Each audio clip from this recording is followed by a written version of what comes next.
All right, hello from downtown San Luis Obispo. I'm restarting a live stream that was just interrupted, and unfortunately I could not rescue. Again, I'm at the NAACP protest here in downtown San Luis Obispo. We're outside the San Luis Obispo courthouse and across the street from the San Luis Obispo County Government Center. And we have speakers. I'm going to take you in just a moment. Hey, Magic Monkey, can you see the picture? Is the picture fine now? All right, sounds good. Hopefully whoever was, hey, nomadic viewer, thank you for tuning in. Oh, there's someone I recognize.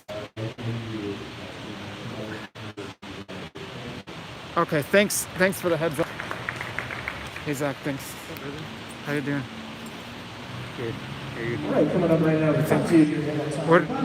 Hey guys, I'm actually being handed a selfie stick right now. Should we? No, it's facing this way. As this man is continuously, during the break, trying to block me from filming. I don't know why. So this, what you guys didn't see was when the picture went out and I was trying to rescue the picture, this man in the purple hat started following me around and trying to block me from filming. Why? I don't know why. I don't even know who he is. He hasn't said. Anyway, this guy is insistent on trying to block me from filming. But we're back. Let's call our next speaker, Michelle Birch. Anyway. Yeah, just dealing with interruptions, but now I'm getting you back to the speakers, and I'll update you with the sideshow later. Thank you, everyone, for your support in attending today's event. I'm going to speak a little bit about myself to kind of give you a background. I'm continuing my studies through the Applied Compassion Academy with Stanford University Center for Compassion, Autism, and Research and Education. I'll be obtaining a certification as an ambassador of Applied Compassion this November. I'm quite involved in this community. I'm also part of the National Association of Social Work. I've worked with adolescents. NAACP is National Association for the Advancement of Colored People. It's been around for ages. A social worker. Yeah. In 2012, I moved to San Luis Obispo after graduating with a master's in social work. I've worked in child welfare, mental health, crisis, and in this county, just like the rest of the world, there are microaggressions, racism, and discrimination towards the global majority. The global majority are the people of color. We represent 80% of the world's population. But enough about me. I want to offer a black pearl to all of you. What are black pearls? It's a collection of quotes, advice, wisdom from accomplished people of African descent to inspire positive thinking. Positive thinking is much needed to achieve our goals, increase one's well-being, mentally, psychologically, physically, socially. And here's a black pearl that I'm going to read to all of you that is relevant for today. An awful lot of cold and cruel notions are floating around out there. When we take them to heart and allow them to rule our minds, we can't have peace. When we learn to love and accept ourselves to recognize what is true and valuable for us, we can reject the negatives and the hype and work toward the goals we cherish. Inner peace does not manifest itself in outer stagnation, but kindles our desire to achieve. Inner Peace by Eric V. Kopich. Eric V. Kopich is author of the book entitled Black Pearls.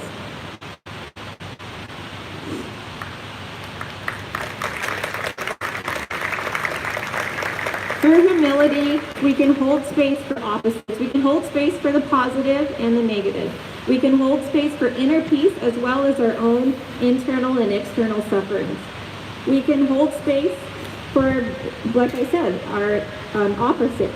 Suffering is a moment when things are other than the way we prefer them to be. We can all think of moments of suffering.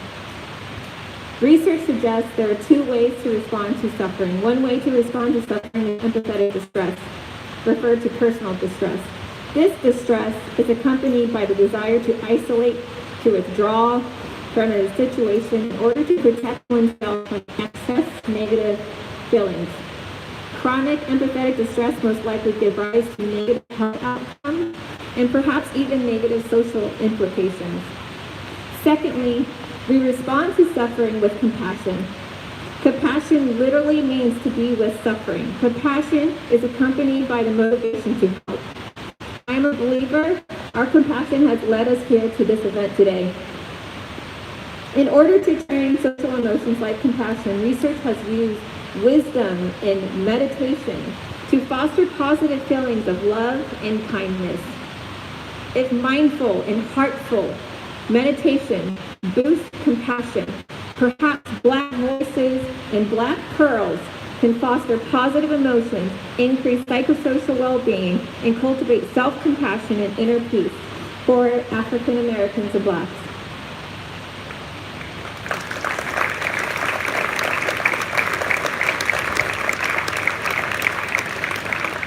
Daily meditation and affirmations are the significant care we need for ourselves.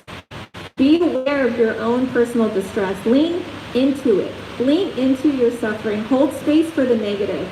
Being in this space is an act of compassion, self-compassion. Breathe in the pain, the hurt, the negative, the suffering. Breathe out compassion. Be on a lookout for symptoms of inner peace.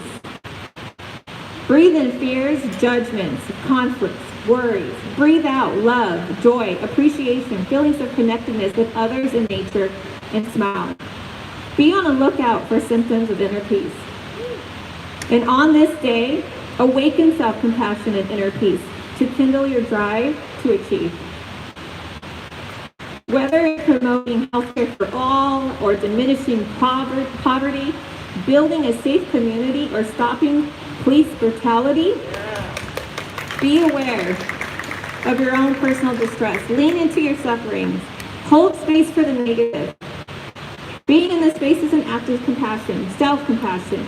Breathe in the pain, the hurt, the negative, the suffering. Breathe out compassion and be out on those symptoms for the symptoms of compassion. Breathe in fears, judgments, conflicts, worries.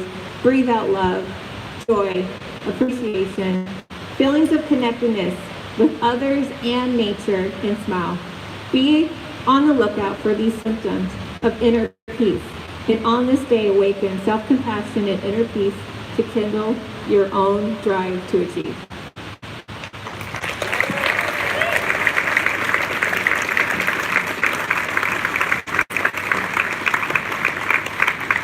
Thank you, Rami. Again, we're outside the San Luis Obispo At this time, courthouse. you guys all put your hands together for our chief pathologist of the county. The last time this woman was seen, or I saw her, she was on CNN being interviewed by Joyce Dobbs herself about George Floyd. So please put your hands together for Dr. Joy Carter.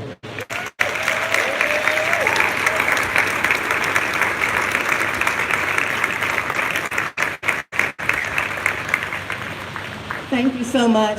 Thank you all for coming out here today. I'm proud to say I'm a lifetime member of the NAACP.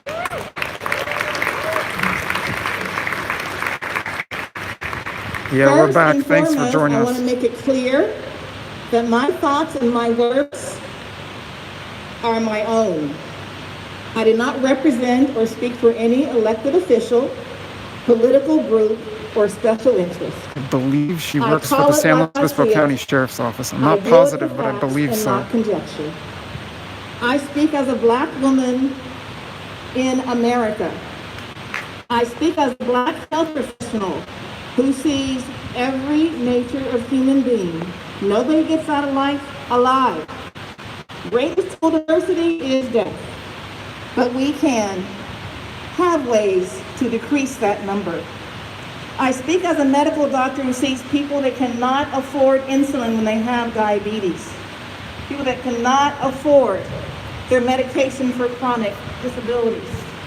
I speak as that person today. And on this day, as we celebrate the Voting Rights Act signed into law by President Lyndon Johnson in 1965, let's also remember that the United States dropped the atomic bomb on Hiroshima, Japan, on this same date in 1945, killing 80,000 people. The boost of the World Wide Web was also on this same date in 1991, making us all connected instantly. If we think about public health in the United States, or lack thereof, let's put something into context. When the bomb was dropped on Hiroshima, 80,000 people were killed. The worldwide tragedy. But so far in the United States, 159,000 people have died of COVID-19, almost twice that amount in a few months in the United States. I'm here to report the United States of America has failed to develop, maintain, or support health care as a human right, even though it championed and developed the Second Bill of Rights written by President Franklin Delano Roosevelt. This was taken to the United Nations and adopted, and the Universal Declaration of Human Rights included Article 25, the essential right to health, which was adopted by all nations as international standards, the right to health. Every other industrial country implemented universal healthcare systems except the United States of America. In 1966, the United Nations proposed another worldwide treaty, which included healthcare.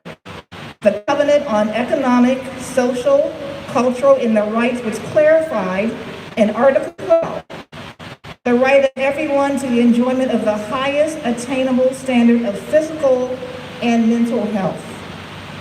In this context, healthcare meant more than being just healthy, but having access to healthcare and also controlling our own reproductive rights. Article 12 required that all countries and states must protect the right of everybody in their jurisdictions by ensuring access to underlying determinants of health, such as clean water, epic failure, sanitation, food. People go to bed hungry every night in the country with food that sometimes is thrown away. Nutrition. We have so many food deserts in so many areas. Housing. We just had comments about who should live in the suburbs, who should not, instead of fair housing and adequate housing. A comprehensive system of health care. This was signed by authors of the United Nations but was never ratified by the United States of America. The United States of America, one of the founding members of the United Nations, did not ratify a worldwide treaty for health care of its citizens. Despite needing a periodic review of national policies on human rights, the United States uses the term health measures. That is a poor substitute for health rights. Even today, with the Affordable Health Act, the U.S. has only progressed to a health insurance system. By codifying a system that allows huge corporate profits on health care, our government has impaired our citizens' rights to health care. This is what I call profit over people, profit over humanity, profit over children, profit over our lives. I'm not saying anything new here. This was talked about the Poor People's March in 1966. I'm just saying it again. There can be no equity in a system that promotes profit on human suffering and the denial of fundamental right of health care.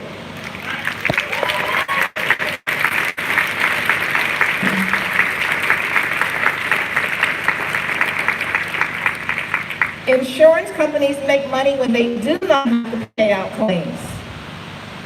We have people with no medical training determining if you can have surgery or not.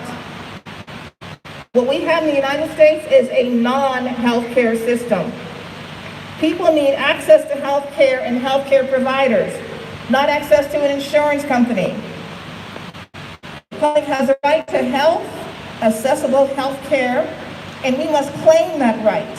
We must elect officials who represent our interests as human beings, as citizens deserving the right to health like other citizens around the world. One of the richest nations in the world with the poorest health, with the most people incarcerated, with the poorest nutrition status, the largest number of fatal obesity. This is the country that we are not being represented equally by. And I say to you today, as a Black woman in America, as a Black woman that sees what happens in America, that we have the power to change this. How do we do it? Vote. V-O-T-E.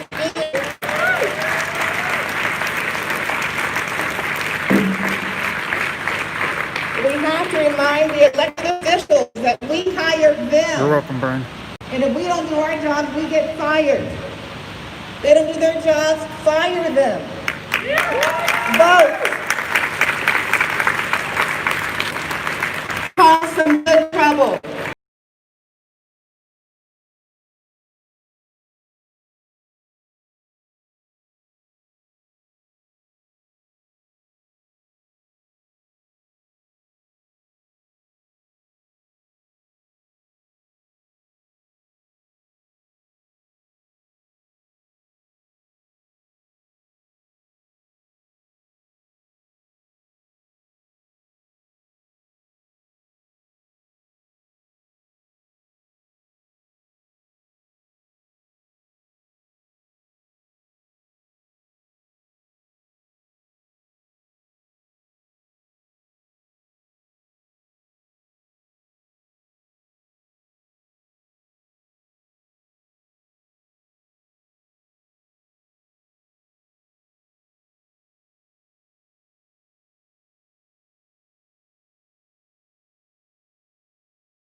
Voter registration committee. We want everybody to vote. I have to ask you a question. How many out there are registered to vote? How many are not registered to vote? How many are teenagers that want to vote? Woo-hoo! I see some hands going up for the last question. Most hands going up What I for have here who's is a registered. QR code. If you take your phone and scan the code, if you scan this here, and this code, it's going to take you straight to the website. On that website, 3 choices are going to pop up. One to register to vote, one for my preteens to vote when you turn 18, and the other one is to check your status. I don't know about y'all, but I don't think they're going to be cheating in this election at all. So I recommend everyone, if you've been voting forever at the same address, if you moved, check your status. Because if you don't get a ballot, that's just another hurdle you're going to have to go through the day of the election, which is going to be 4 days this year. It's going to start on Saturday, and we're going to end on Tuesday. And we'll find out who wins that. Thank you, 420. So, with that being said, we need everybody to check their status.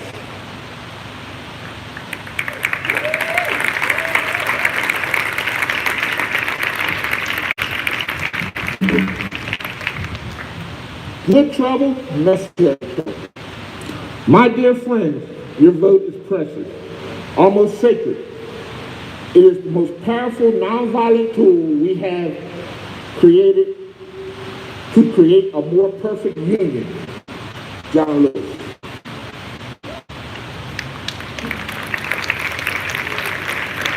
We have been quiet for too long. There comes a time when you have to say something. You have to wait. You have to make noise. You have to move your feet. This is that time. No other time has the world, this nation, has ever recognized the fact that injustice is being done in America and throughout the world to brown and black people. Everybody knows it. You know, it goes without saying. But the only way we change policy is through the vote. We have to vote for school board members, they make policy. We have to vote for council members, they make policy. Our mayors, our sheriffs, and I'm gonna tell you this here. With this here code, we also have cards that I would like for everyone to take with them and possibly take them to their family so they can check their status. Okay, with everything going on, if you're not registered to vote or you don't want to vote, then you're not going to. But if you want to vote and you have to jump through hurdles in the rain with kids to vote, we're in America. We don't do that. Well, I guess we do now. Anyway, we got to change the vibe. We got to change everything. This is the new generation. Women, I just want to tell you guys. All right, guys, I guess I lost the stream again. For women being allowed to vote. I'll try to rescue it, but I might have to restart it again. Yeah, I realize it's a black screen. I'm gonna try to rescue it, but we'll see what happens.